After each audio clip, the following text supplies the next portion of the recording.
Assalamualaikum warahmatullahi wabarakatuh. Alhamdulillahi rabbil alamin. Wabihi nasta'in ala umuri dunya waddin. Wassalatu wassalamu ala ashrafil anbiya'i wal mursalin. Wa ala alihi wa sahbihi ajma'in. Amma ba'du. Puji syukur kepada Allah, salawat dan salam kepada baginda Nabi besar Muhammad sallallahu alaihi wasallam. Halo teman-teman, dimanapun Anda berada. Pada video kali ini, kita akan membahas tentang gerakan demonstrasi mahasiswa dan respon pemerintahan, perspektif kewarganegaraan. Baik teman-teman, mari kita mulai dengan sebuah pertanyaan mendasar. Ketika suara-suara kritis mahasiswa kembali menggema di jalanan, apakah itu tanda demokrasi kita sedang sehat? Atau justru indikasi adanya keretakan dalam komunikasi politik kita? Baru-baru ini, di bulan Juni 2026, kita disungguhkan dua narasi yang bertolak belakang. Di satu sisi, ada BEM UI dengan aksi menuju Indonesia bangkrutnya yang membawa 5 tuntutan krusial, mulai dari lonjakan harga BBM hingga evaluasi program makan bergizi gratis.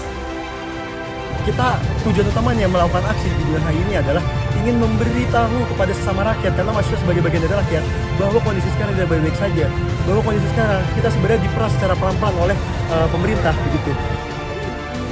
Namun di sisi yang lain, dalam hitungan hari, Presiden Prabowo Subianto justru meresponnya dengan kalimat yang sangat menohok. Saat berpidato di Gorontalo, beliau mengatakan, "Hati-hati loh, saya kasih peringatan mereka-mereka itu. Saya tahu siapa yang bayar-bayar demo, gue tahu itu.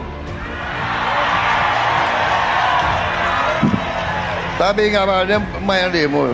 Ditanya anak-anak demo nggak ngerti. Mau demo apa ya? Kami dibayar 200.000. dua kutub ini memicu perdebatan sengit. Apakah ini murni aspirasi atau sekedar mobilisasi? Mari kita bedah bersama dalam perspektif kewarganegaraan.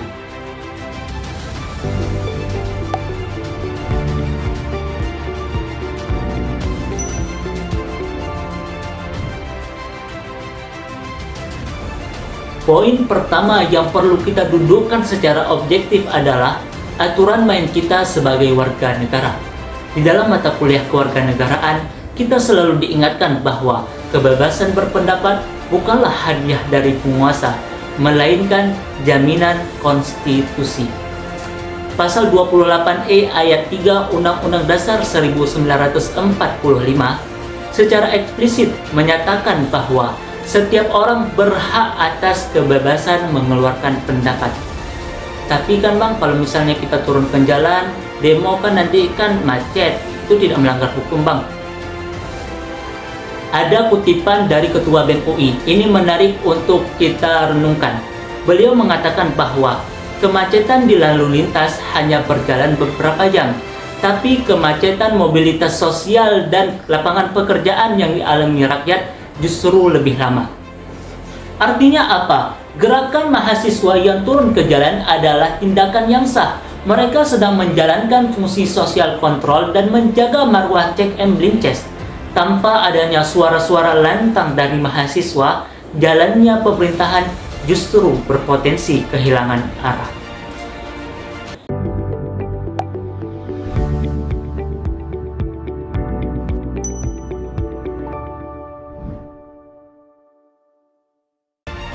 Poin yang kedua, mari kita kritisi respon dari pemerintahan. Mengapa narasi demonstran bayaran atau tuduhan menerima 200 ribuan ini berbahaya jika dilontarkan tanpa transparansi data? Secara teori politik, tuduhan massal tanpa pembuktian bisa melahirkan apa yang disebut chilling effect. Sebuah kondisi di mana publik, terutama anak muda, menjadi takut dan enggan mengkritik pemerintah karena malas dicap negatif. Ini adalah bentuk delegitimasi gerakan sipil. Padahal, sebuah kritik dalam negara demokrasi idealnya dijawab dengan data konkret dan adu argumen, bukan dengan statement semata. Namun teman-teman, sebagai akademisi dan mahasiswa yang objektif, kita juga tidak boleh menutup mata dari realita di lapangan. Kuliah kewarganegaraan mengajarkan kita bahwa hak selalu berpasangan dengan kewajiban, dan kejujuran akademik memaksa kita untuk melihat sisi lainnya. Tepat tanggal 22 Juni lalu, terjadi sebuah peristiwa yang mencoreng gerakan mahasiswa itu sendiri. Di internal kampus Universitas Bung Karno, terjadi sidang terbuka di mana Ketua BEM Fakultas Hukum akhirnya mengakui menerima dana sebesar 20 juta dari oknum luar untuk mengondisikan aksi demonstrasi. Ini adalah tamparan keras bagi idealisme mahasiswa. Fakta ini membuktikan bahwa kekhawatiran pemerintah tidak sepenuhnya kosong. Memang ada oknum yang menunggangi idealisme demi keuntungan pragmatis. Maka kesimpulannya teman-teman sekalian, bagi pemerintah, jangan jadikan tindakan beberapa oknum sebagai alasan untuk membungkam dan menyamaratakan seluruh gerakan mahasiswa yang murni berjuang demi rakyat Indonesia. Dan bagi kita mahasiswa, ini adalah peringatan agar kita menjaga integrasi. Bergeraklah berbasis riset dan kajian, bukan karena euforia apalagi karena rupiah. Karena ketika idealisme mahasiswa bisa dijual, maka runtuhlah benteng terakhir pertahanan rakyat. Nah teman-teman, pertanyaannya sekarang kembali kepada kita semua.